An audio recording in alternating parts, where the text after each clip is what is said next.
Assembly ఎన్నికల బరిలో నిలిచిన అందరి దృష్టిని ఆకర్షించిన శిరీష అలియాస్ బర్రెలక్క ఈ పార్లమెంట్ ఎన్నికల్లో పోటీ చేసేందుకు సిద్ధమవుతున్నారు. ఈ నేపథ్యంలో ఇవాళ నాగర్ కర్నూల్ పార్లమెంట్ నియోజకవర్గంలో ఇండిపెండెంట్ అభ్యర్థిగా బర్రెలక్క నామినేషన్ దాఖలు చేశారు.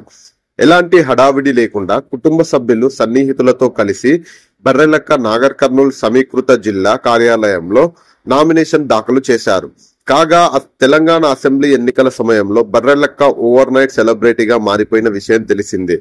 ఈ ఎన్నికల్లో రాజకీయ నాయకుల కన్నా బర్రెలక్కకే ఎక్కువ ఫేమస్ అయ్యింది. అసెంబ్లీ ఎన్నికల్లో పోటీ చేసి 2 తెలుగు రాష్ట్రాల్లో మరింత గుర్తింపు తెచ్చుకుంది. ఆమె కొల్లాపూర్ నియోజకవర్గం నుంచి స్వతంత్ర అభ్యర్థిగా పోటీ చేసి 5,754 ఓట్లు సాధించి ఆమె 4వ స్థానంలో నిలిచింది. తాజాగా లోక్సభ ఎన్నికల్లో స్వతంత్ర అభ్యర్థినిగా పోటీ చేయనున్నారు. మరోవైపు తన సమీప బంధువు వెంకటేష్ తో బర్రెలక్క పెళ్లి చేసుకున్న విషయం తెలిసిందే. అయితే ఇది ఇలా ఉండగా బర్రెలక్క శిరీషకి junior NTR all the best తెలియజేస్తూ నా సపోర్ట్ నీకు ఎప్పుడు ఉంటది తల్లి అని శిరీషకి సపోర్ట్ చేస్తున్నట్లు జూనియర్ ఎన్టీఆర్ తెలియజేశారు.